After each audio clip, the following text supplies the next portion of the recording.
మరోసారి మనమందరం కూడా చేరి కూడి మరి దేవుని మహింపరిచే దాన్ని తెచ్చినందుకే స్తోత్రాలు. అతులూరి శివ ధన వాళ్ళు ఈరోజు ఏర్పాటు చేసుకున్నారు కూటాన్ని. అందుని బట్టి దేవుని స్తోత్రాలు. మరి జనవరిలో మొట్టమొదటి కూటం వాళ్ళది. ఇంకా నెలకు ఒక కూటము. అన్ని కూటాలు జయకరంగా జరగటానికి దేవుడు కృప చూపును గాక. ఈరోజు మనం అడిగితే వాటిని ఎవరిస్తారు? దేవుడిస్తాడు. అందుకని దేవుని నుండి పొందాలంటే మనం దేవునికి ప్రార్థన చేయాలి, దేవుణ్ణి అడగాలి. దేవుణ్ణి అడిగితే దేవుడు ఇస్తాడు అన్న విషయాలు మనం చూడబోతున్నాం. వాక్యం అదే చెబుతూ ఉంది. యేసు ప్రభువారు అదే చెప్పారు.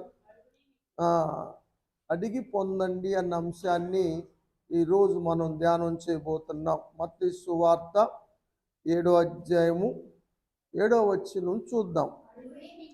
అడుగుడి మీకు ఇవ్వబడును. ఎవరిస్తారు? దేవుడిస్తాడు. కాబట్టి దేవుడు ఇవ్వాలంటే మీరేం చేయాలి? అడగాలి. దేవునికి స్తోత్రం. మనం అడిగినప్పుడు దేవుడు తప్పనిసరిగా ఇస్తాడు. 8వ వచనం, అడిగిన ప్రతివాడు పొందును. ఎవరి నుంచి పొందుకుంటారు? దేవుడి నుంచి పొందుకుంటారు. దేవునికి స్తోత్రం. కాబట్టి అడగండి, పొందండి అన్న అంశాన్ని ఈరోజు మనం ధ్యానం చేయబోతా ఉన్నాం. దేవునికి స్తోత్రం. యాకోబు జీవితంలో ఆశీర్వాదాలంటే ఆయనకి ఎంతో ఇష్టం. ఎప్పుడు నుండి ఇష్టమయ్యా అంటే వాడు కడుపులో ఉన్న కాడి నుంచి ఇష్టమే. ఇది చాలా ఆశ్చర్యాన్ని కలిగిస్తుంది. రెబెకా ప్రసవించే సమయాల్లో మొట్టమొదటిగా ఏశావు బయటకు వస్తే రెండో వాడిని తర్వాత చూద్దాం అనుకొని చూస్తే మొదటి వాడి మడిం పట్టుకొని ఉన్నాడు యాకోబు కదా. మనం చూస్తాము ఆదికాండం 25వ అధ్యాయం 24, 26 వచనాల్లో రెబెకా ప్రసవించే సమయాలు వచ్చినాయి. కవలలు ఉన్నారు. మొదటివాడు ఎర్రని వాడుగా రోమాలు కలిగిన వాడుగా వచ్చాడు. అందుకని ఏశావు అని పేరు పెట్టారు. ఏశావు అని పేరు పెట్టారు. తరువాత రెండో వాడు వస్తున్నాడు. వాడు చెయ్యి పెద్దోడు కాలు మడిం పట్టుకొని ఉంది. చాలు. ఎందుకని మడిం పట్టుకున్నాడు? ఆడికన్నా ముందు రావాలని. ఎందుకని అనుకున్నాడు? ఆయనకన్నా ముందు రావాలని. ఎందుకంటే జ్యేష్ఠుడికి 2 ఆశీర్వాదాలు ఉన్నాయి. యూదా వారి యొక్క విధానం అది, వాళ్ళ చట్టం అది. జ్యేష్ఠుడికి 2 వాటాలు. కాబట్టి వాడికన్నా ముందు రావాలని వాడి మడిం పట్టుకొని లాగి ఉంటాడు. ఇది వల్లగాల. ఏమి స్థితి లేని తెలియని స్థితిలోనే కడుపులో ఉండంగానే బయటకు వచ్చేటప్పుడే ఆ విధంగా చేశాడంటే యాకోబు ఆశీర్వాదాలంటే ఎంత ఆశో మీరు గమనించాలి. కొంచెం పెద్ద ఎరిగారు, పై పెద్దవయ్యారు. యాకోబు వాళ్ళ అమ్మ రెబెకా దగ్గరుండి వంటగదిలో సహాయం చేస్తూ ఉండేవాడు, కూరలు వండుతూ ఉండేవాడు, వాళ్ళ అమ్మకి అవి తరిగిస్తూ ఉండేవాడు. ఏశావు ఏటలో నేర్పరి అయ్యాడు. వేటాడటానికి వెళ్ళేవాడు. వేటాడి తీసుకొస్తే వాళ్ళ నాన్నకి ఇచ్చేవాడు. ముందు ఏది తెచ్చినా కూడా ఒకరోజు వేటాడి వేటాడి అలసిపోయి వచ్చాడు. ఏమీ దొరకలేదు. అప్పుడు కూర వండుతూ ఉన్నాడు యాకోబు గారు, గుమగుమలాడిస్తూ ఉన్నాడు. అది కూడా చిక్కుడుగాయల కూర వండుతున్నాడు. మంచిగా కారం స్పైసీ అంటున్నారు కదా ఇప్పుడు. అంత స్పైసీ వేసాడు. దాంట్లో ఎర్ర కనపడతా ఉంది, నోరు ఊరిపోతూ ఉంది. అరే బాబు, నేను అలసిపోయాను, ఇప్పుడు నాకు పెట్టరా అని అడిగాడు. మరి అన్నయ్య కదా, పెడితే ఏమైంది? కానీ ఇతనికి ఏం ఆశ ఉంది? ఆశ ఉంది, జ్యేష్ఠత్వ ఆశ ఉంది. కాబట్టి మరి నువ్వు నాకు జ్యేష్ఠత్వాన్ని ఇస్తావా? నేను కూర ఇస్తాను. ఎంత ఆశ చూపించేవాడో కదా ఆ ఆశీర్వాదం కోసం. సరే ఇస్తానులేరా, ముందు అన్నం పెట్టు, కూరయి, భోజనం చేసిన తర్వాత ఇస్తా. అట్ట కాదు, నువ్వు ప్రమాణము చెయ్యి అన్నాడు. 33వ వచనంలో చూస్తాం. నాతో ప్రమాణం చేయి, తర్వాత నువ్వు తిన్నాక నేనంటే అట్ట ప్రమాణం చేయించుకున్నాడు, జ్యేష్ఠత్వాన్ని చేసుకున్నాడు.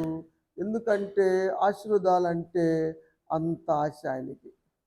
తర్వాత వాళ్ళ నాన్నగారి దగ్గరికి వెళ్ళాడు ఆశీర్వాదాల కోసం, వాళ్ళమ్మ సలహా మేరకు.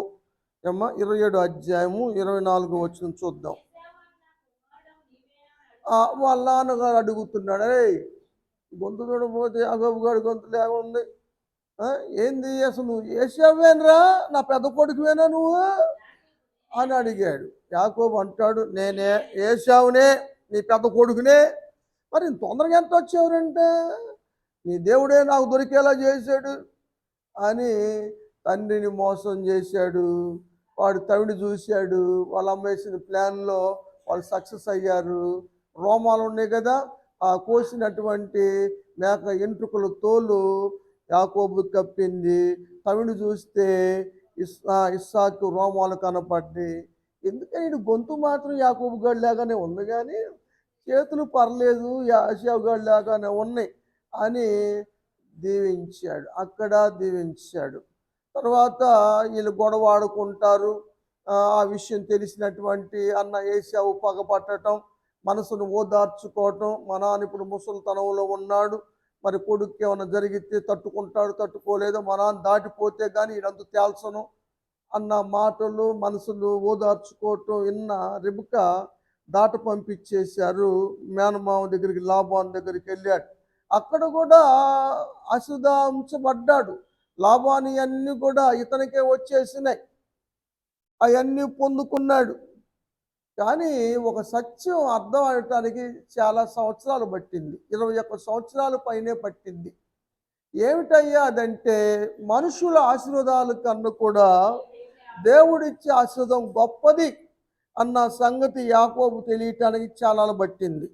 అందుకని ఒక రాత్రి అంతా దేవునితో ఆశీర్వాదాల కోసం పెనుగులాడాడు. ఆశీర్వదిస్తేనే వదులుతానంటాడు. మరి ఇప్పుడు దాకా ఆశీర్వదించబడ్డాడు కదా, అలా అన్న జ్యేష్ఠత్వాన్ని తీసుకున్నాడు, అన్న దీవెనలు పొందుకున్నాడు. ఎన్ని పొందుకున్నా కూడా అవి మనుషులు ఇచ్చేవి, ఇహ సంబంధమైనవి, దేవుడిస్తే శ్రేష్టమైనవి. కాబట్టి అవి శ్రేష్టంగా అన్నమాట. అందుకని ఆశీర్వాదాలు అడిగాడు, దేవుడు ఆశీర్వదించాడు, యాకోబుని ఇశ్రాయేలుగా మార్చాడన్న విషయము మనకు చూస్తూ ఉన్నాం. కాబట్టి యాకోబు దీవెనలు ఎలా పొందుకున్నాడు? దేవుని దగ్గర అడిగి పొందుకున్నాడు. మీలో ఎంతమందికి ఆశీర్వాదాలు కావాలి? దేవునికి స్తోత్రం. మీకు నేను చెప్పే సలహా ఏంటంటే, మీరు కూడా దేవుణ్ణి అడగండి, అయ్యా నాకు ఆశీర్వాదాలు దయచేయండి అని. అడుగుతున్నారా? అడగండి కదా. లోక సామెత తెలుసుగా, అడగందే 9 మాసాలు మోసి ఎంతో భారం భరించినటువంటి అమ్మే తినరా బాబు అంటే పిల్లల్ని, నాకు తెలుసుగా తింటాగా ఆకలవని అంటున్నారు ఇప్పుడు. అంతే కదా. ఏదైనా అలా అనిపిస్తూ ఉన్నాయి, రోజులు మారుతూ ఉన్నాయి పరిస్థితులు. కాబట్టి ఆశీర్వాదాలు కావాలనుకున్న వారు తప్పనిసరిగా దేవుణ్ణి అడిగి పొందండి. అదేవిధంగా ఆయుష్ కావాలని ఎంతమంది కోరుకుంటున్నారు మీలో? ఈ సంవత్సరం చాలా అవసరం. ఆయుష్ కావాలని అడగటము చాలా అవసరం ఈ సంవత్సరం. కాబట్టి ప్రతి ఒక్కరు కూడా దేవుణ్ణి ఆయుష్ అడగండి. 21వ కీర్తన 4వ వచనం. దావీదు దేవుణ్ణి అడుగుతున్నాడు, ఆయుష్ కావాలయ్యా, నాకు ఆయుష్ దయచేయ్యా. అది వరంగా నాకు అడిగినందుకు దేవుడిచ్చాడు, దీర్ఘాయుష్ ఇచ్చాడు. దేవునికి స్తోత్రం. రాజులు మొదటి గ్రంథం 1వ అధ్యాయం 1వ వచనం. ఆ, ఎప్పుడాక బతికాడు? బహురుద్ధుడు, ముసలివాడైపోయాడు, వణికుతున్నాడు కదా, వణికిపోతున్నాడు. అభిషేకం తీసుకొచ్చారు అప్పుడు వణుకును తగ్గించటానికి, వ్యర్థ కలిగించటానికని కదా. మనకు తెలుసు ఆ విషయాలన్నీ కూడా. అంతకాలం బ్రతికాడు. కాబట్టి ఆయుష్ కావాలంటే దేవుణ్ణి అడగండి. ఇప్పుడు పుట్టినరోజు జరుపుకున్న అమ్మాయికి మనం అడిగాం దీర్ఘాయుష్ దయచేయమని. దేవుడు సరితకు కూడా దీర్ఘాయుష్ ఇచ్చును గాక. ఎందుకంటే ఆయుష్ దేవుడిచ్చేదే కదా, తల్లిదండ్రులు ఇచ్చేది కాదు, భూలోకంలో ఎవరు ఇచ్చేది కాదు, దేవుడు మాత్రమే ఇవ్వగలిగింది కదా. దుఃఖముతో సోలిపోయిన ఒక వ్యక్తి ఉన్నాడు. చచ్చిపోతానేమో అనుకున్న బాధ కలుగుతుంది. అసలు ఎంత దుఃఖమో ఆయనకి. ఆ కీర్తనలు చూద్దాం. ఏమ్మా 102వ కీర్తన ఎవరు రాశారు చూడండి. ఒక నిమిషం, లారీ వాళ్ళు ఫోన్ చేస్తున్నారు. అయ్యా 670 రామకృష్ణ గారేనా? ఏడకి లోడు?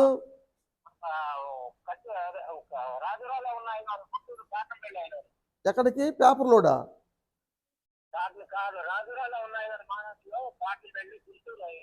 సరే, ప్రేమపురవ దయన్మా తండ్రి 678 జ్ఞాపకం చేసుకోండి. ఆయన నోట్ చేసుకొని గుంటూరు వస్తూ ఉన్నారు ప్రభా. రామకృష్ణ గారిని జ్ఞాపకం చేసుకోండి. బిడాస్తాలు మీ అసలు చేయించండి, మార్గాలు సరళం చేయండి, ఏ అపాయన ప్రమాదం లేకుండా సహాయం చేయండి, నిద్రమత్తు రాకుండా సహాయం చేయండి, క్షేమంగా సురక్షితంగా గుంటూరు రావటానికి సహాయం చేయండి ప్రభా. వెంటనే మంచిగా అన్లోడ్ అవ్వటానికి సహాయం చేయండి, కిరాలు మంచిగా రావటానికి సహాయం చేయండి, వాళ్ళ దగ్గరలో లోడ్ దొరకటానికి సహాయం చేయండి ప్రభా. డ్యూటీలు కలవటానికి సహాయం చేయండి, డ్రైవర్ గారిని కేంద్రం గారిని దీవించండి, వారు క్షేమంగా లాభం వచ్చే భాగ్యం దయచేయండి, వారి కుటుంబాలను దీవించండి, మరి ఓనర్ గారు మైసూర్ గారి కుటుంబాన్ని కూడా దీవించమని పరిశుద్ధ నామములో అడిగి పెట్టుకుంటున్నాను తండ్రి. ఆమేన్. వందనాలయ్యా. ఎవరు రాశారయ్యా ఈ కీర్తన అంటే ఒకటే దుఃఖం. దుఃఖం ఎందుకు వచ్చింది? పరిస్థితులను బట్టి అంత బాధలో ఉన్నాడు.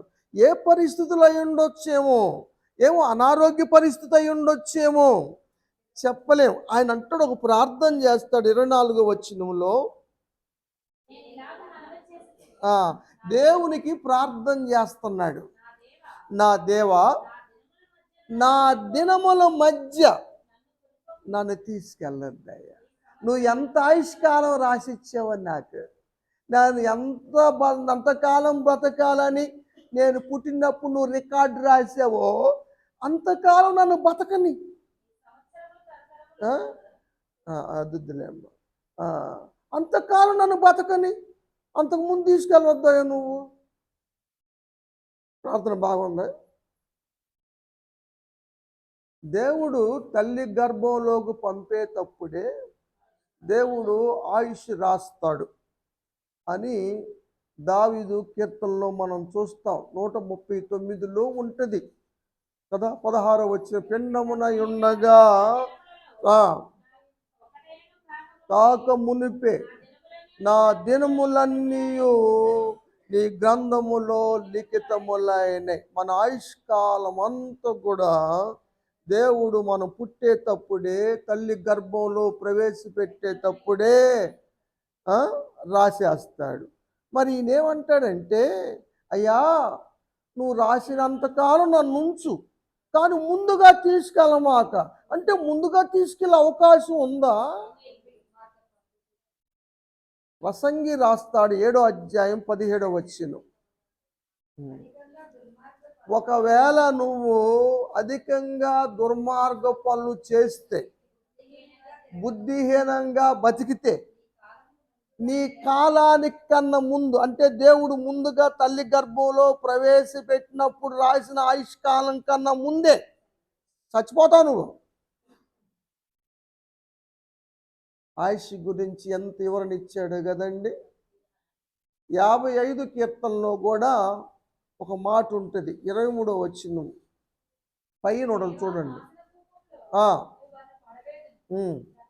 రక్త అపరాధులు ఒకళ్ళని మోసం చేసే వంచికలు సగం కాలమైన బతకరు. 100 సంవత్సరాలు దేవుడు ఆయుషిస్తే 50 సంవత్సరాలు పుట్టుకోమంటారు.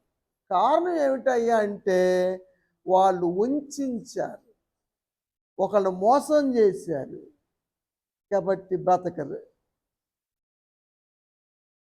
కాబట్టి మంచిగా జీవించండి, ప్రార్థన చేసుకోండి, భక్తి కలిగి ఉండండి. వాక్యం ఏం చెబుతుందంటే 10వ అధ్యాయం 27వ వచనం సామెతల్లో ఉంది మాట. యెహోవా యందు భయభక్తులు కలిగి ఉంటే వారు దీర్ఘాయుష్మంతులుగా జీవిస్తారు. భక్తి తగ్గితే ఆయుష్ తగ్గుతుంది. మీకు సూత్రం తెలిసిందా? భక్తి పెరిగితే ఆయుష్ పెరుగుతుంది, భక్తి తగ్గితే ఆయుష్ తగ్గుతుంది. సూత్రం బాగుందా? Very good. కాబట్టి భక్తిగా జీవిస్తే ఆయుష్ పెరుగుతుందని వాక్యము చెబుతూ ఉంది. కాబట్టి ప్రియమైన దేవుని బిడ్డలారా, ప్రార్థన చేయండి, భక్తి కలిగి జీవించండి, ఆయుష్ పొందండి. దేవునికి స్తోత్రం. అదేవిధంగా ఆరోగ్యం కూడా అవసరమే. ఎందుకంటే భాగ్యాల్లో కల్లా ఆరోగ్యమే మహాభాగ్యం అని స్లోగన్ చెప్తా ఉన్నారు. కాబట్టి ఆరోగ్యం కావాలి. ఆరోగ్యం కావాలన్నా ప్రార్థన చేస్తే దేవుడిస్తాడు. మరణకరమైన వ్యాధితో ఉన్నటువంటి హిజ్కియా గారు కన్నీరు విడిచి ప్రార్థన చేస్తే దేవుడు ఆలకించి యెషయా ప్రవక్తకు చెప్పాడు, నేను కన్నీరు విడుట చూశాను, నీ ప్రార్థన అంగీకరించాను, కాబట్టి నిన్ను బాగు చేస్తున్నాను, ఇంకా ఆయుష్ 15 సంవత్సరాలు పొడిగిస్తున్నాను అన్నాడు. దేవునికి స్తోత్రం. ఎందుకని పొడిగించాడు? ఎందుకని ఆరోగ్యం ఇచ్చాడు? అడిగాడు కాబట్టి అడగండి. ప్రభువా నాకు మంచి ఆరోగ్యం దయచేయమని అడగండి. అడిగితే దేవుడు ఇస్తాడు, ఆయుష్ ఇస్తాడు, అడిగితే ఇస్తాడని వాక్యం చెబుతా ఉంది. భక్తులు పొందుకున్నారు, అడిగి పొందుకున్నారు, అడిగిన ప్రతి ఒక్కరూ పొందుకుంటారు. దేవునికి స్తోత్రం. కాబట్టి అడగండి కదా. శివాకి, వాళ్ళ అమ్మ మేరీ గారికి, భార్య ధనాకి, కీర్తన ధీరజులకు కూడా దేవుడు మంచి ఆరోగ్యం ఇచ్చును గాక. గత సంవత్సరంలో 2024 సంవత్సరం అందరూ సిక్ అయ్యారు, ఒక్కళ్ళు కాదు. వాళ్ళ అమ్మగారు మేరీ గారు సిక్ అయ్యి జమనాపురం వెళ్ళారు. తర్వాత శివాకు వచ్చింది, తర్వాత ధన ఏదో పంచుకున్నారు, వాటాలు పంచుకున్నట్టుగా అనారోగ్యాలు పంచుకున్నారు. వాంతులు, విరోచనాలు, జలుబులు, జ్వరాలు అన్నీ ఒకళ్ళ తర్వాత ఒకళ్ళు ఫోన్ చేసేవాడు. ప్రార్థన చేసాము ఏమ్మా అంటే సాయంత్రానికి పూటానికి వచ్చేవాళ్ళు. ఎందుకంటే వచ్చేవాళ్ళు వీళ్ళే దూరం, ప్రార్థనకు వచ్చేవాళ్ళు హిందూ ప్రియ వాళ్ళని వీళ్ళే కొంచెం దూరం, మన ప్రార్థనకు వచ్చేవాళ్ళు అందు నుంచి రోజు వస్తారు వీళ్ళు. అది గ్రేట్ అన్నమాట. సాయంత్రానికి వచ్చేవాళ్ళు, ఏమో తగ్గిందంటే పర్లేదు తగ్గింది పాస్టర్ గారు అంటారు. కాబట్టి ప్రార్థనలు చాలా మంచివి. బిడ్డలు చదువుకుంటూ ఉన్నారు, కీర్తన ధీరజులు. కాబట్టి వారికి జ్ఞానం కావాలనుకుంటే దేవుణ్ణి అడగాలి. ఇన్ని మాటలు ఎలా ఒక మాట చెప్పేదా? ఏమి అంటే ఏది కావాలన్నా దేవుణ్ణి అడగండి. అది ఆయుష, ఆరోగ్యమా, జ్ఞానమా, ఏదైనప్పటికీ ఆశీర్వాదమా, దేవుణ్ణి అడగండి. సొలొమోను అడిగాడు, జ్ఞానము కావాలని అడిగాడు. తనకు కావాల్సిన తగిన జ్ఞానం కావాలని అడిగితే దేవుడు ఇచ్చాడని రాజుల మొదటి గ్రంథం 4వ అధ్యాయం 29వ వచనంలో చూస్తాం.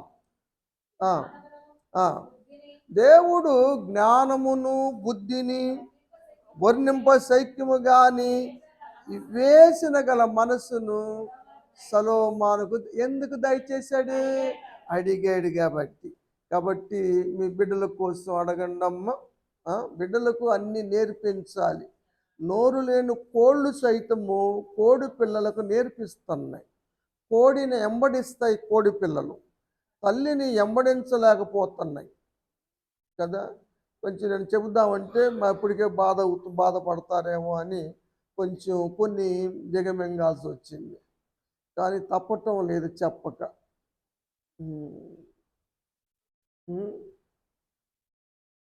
పక్షులు సైతం, జీవరాశులు సైతం సృష్టిలో ప్రతిదీ కూడా బిడలకు నేర్పుకుంటుంటే మీకే మాయ రోగం అని నేను అనను, కానీ నేర్పటానికి ఏమైంది మీకు? నేర్పండి అమ్మా, నేర్పండి.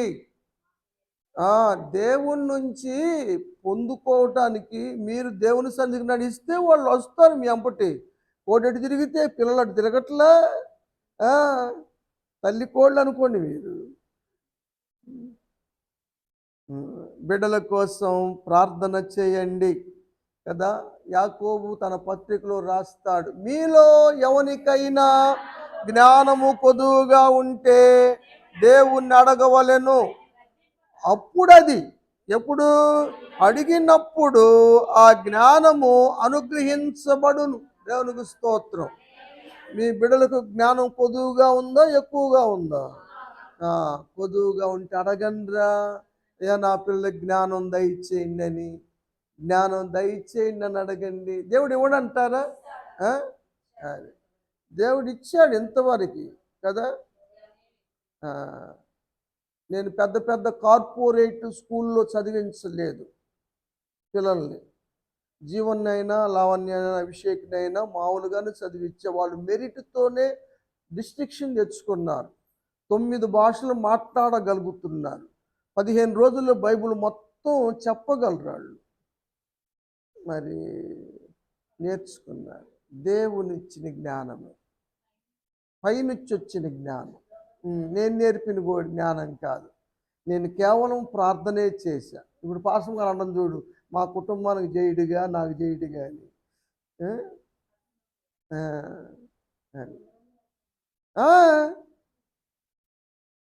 సంఘం ప్రార్థన చేస్తుంటే ఇంకేంటి బాధ?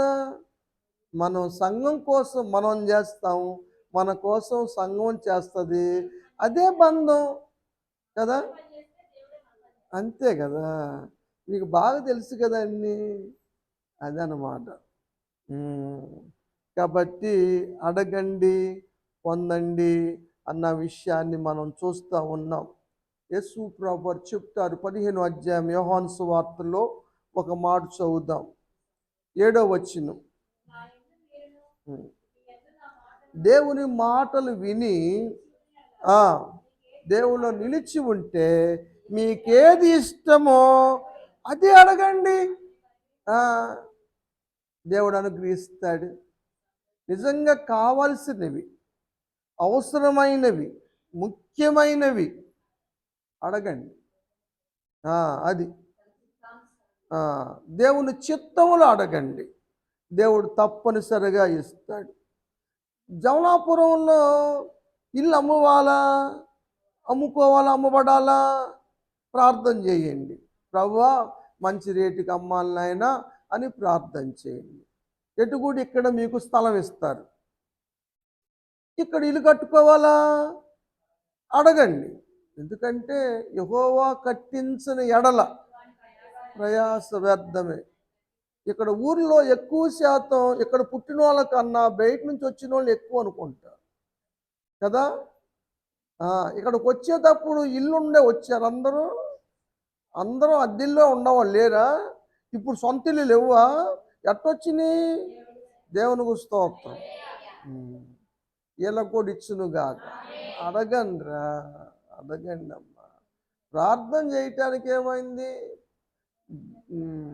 బైబుల్ పండితులు, సీనియర్లు చెబుతున్నారు, నీ మోకాళ్ళు నేలకు తాకితే నీ ప్రార్థన ఆకాశాన్ని తాగుతుంది అని చెబుతున్నారు. ఇన్ని చెప్పినా సరే అడగండి అమ్మ, దేవుడిస్తాడు.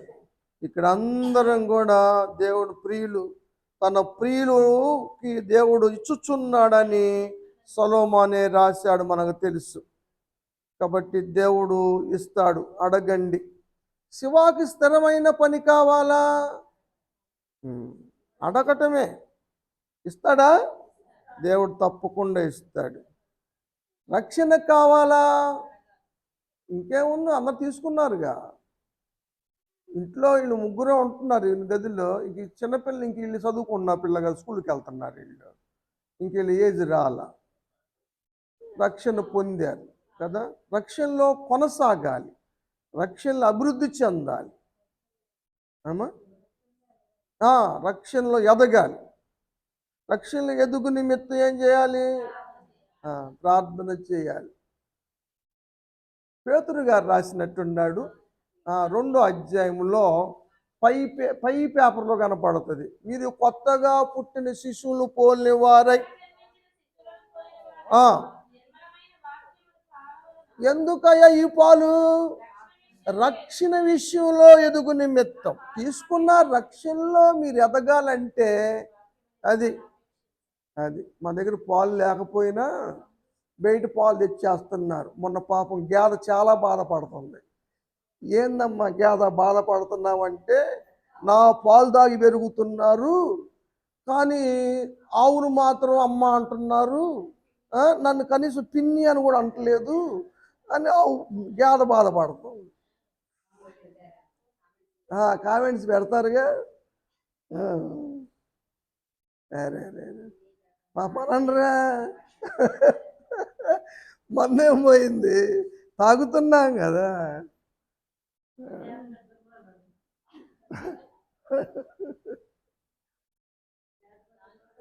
గోమాత అంటున్నారు కదా, మాత అంటున్నారు, అమ్మ అంటున్నారు.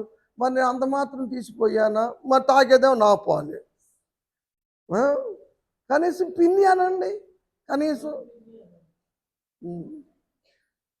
యాద పిన్ని బాగుండవు.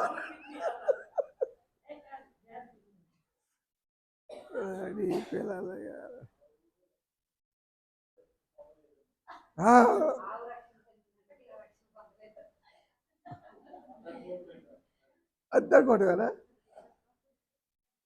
కాదు. ఆవు గేదెల గురించి చెప్పాలంటే గుర్తు చేశాయి కాబట్టి, రక్షణ విషయంలో గోవిందుడు అంటే గోవుకు పుట్టినవాడు గోవిందుడు. గోవు ఆవు ఏంటి రెండిట్లో తేడా? గోవు కన్యక, ఆవు తల్లి. గోవుకు పుట్టేది గోవిందుడు, కన్యక పుట్టింది ఎవరు? యేసు ప్రభు వారే. గోవిందుడు అంటే ఎవరు? యేసు ప్రభు వారే. అట్లా చెప్పొచ్చు నువ్వు చెప్పాలంటే. యేసు ప్రభు వారు యెరూషలేము చుట్టూ పర్వతాలు ఉన్నాయి, 7 పర్వతాలు ఉన్నాయి.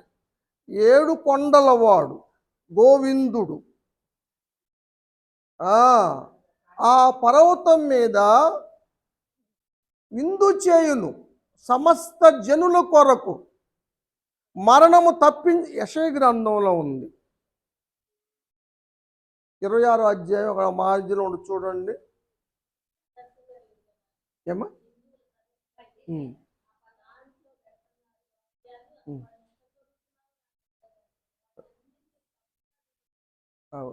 చదువు చదువు. సమస్త జనుల నిమిత్తము కొవ్విన వాటితో విందు చేయును. ఎందుకంటే మరణము తొలగించటానికి, మరణము మింగివేయటానికి. కాబట్టి ఇజ్రాయేలు ప్రజలందరూ కూడా పర్వతాల మీదకి వెళ్తారు, అక్కడ విందులు జరుగుతాయి. యెరూషలేము ఒరన్న కళ్ళము దగ్గర కదా, ఒర్న కొన్నాడు కదా దావీదు, అక్కడే బలిపీఠం కట్టాడు, అక్కడే సొలొమోను మందిరం కట్టాడు. ఆ మందిరానికి కొండ మీదకి ఎక్కెళ్తారు.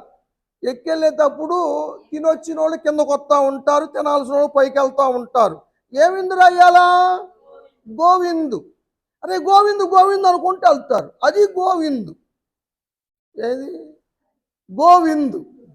ఆ, అది కాబట్టి ఆయన గోవిందుడు, ఏడు కొండలవాడు, కన్యకు జన్మించిన వాడు, కన్యకాసుతుడు. అందుకని ఆవు గౌరవించబడింది, గోవు గౌరవించబడింది, ధన్యురాలైంది. అది ఇప్పుడు సండిబాబు చెప్పింది, నేను చెప్పింది కాదు. ఆ, సరే, మైసూర్ గారు చెప్పారా? ఆ, సరే, వెరీ గుడ్. రక్షణ చాలా ముఖ్యం. ఇక్కడ చూస్తున్నాం కదా, భూజగమంత నివాసులారా నా వైపు చూడేసి రక్షణ పొందుడి, అదే మన స్లోగను. ఇప్పుడు ఆయన వైపు చూస్తే శిలువ మీద కనబడతా ఉన్నాడు. ఆయన రక్తమును ప్రతి పాపమును పవిత్రపరుస్తుంది కదా, అదనమాట. రక్షణ ఆయన దగ్గరే దొరుకుతుంది. కాబట్టి దేనికైనా ప్రార్థన చేయండి. రాజ్యము కావాల్సి వచ్చినటువంటి శిలువ మీద రెండవ దొంగ, అయా నీ రాజ్యం వచ్చినప్పుడు నన్ను జ్ఞాపకం చేసుకోమంటే పరదేశికి తీసుకెళ్ళాడు. కాబట్టి దేవుణ్ణి ఏదడిగినా సరే దేవుడు చేస్తాడు, ఇస్తాడు. కాబట్టి దేవుడికి ఇచ్చేంత ఐశ్వర్యం ఉందా? దేవుడు తన ఐశ్వర్యం చొప్పున మన ప్రతి అవసరము తీర్చునని పౌలు గారు పిలిపిలికి రాశారు. కాబట్టి మనం అడుగుదాం, వాళ్ళ యొక్క ప్రతి అవసరాన్ని దేవుడు తీర్చును గాక. ఆమేన్. కట్టేయండిరా.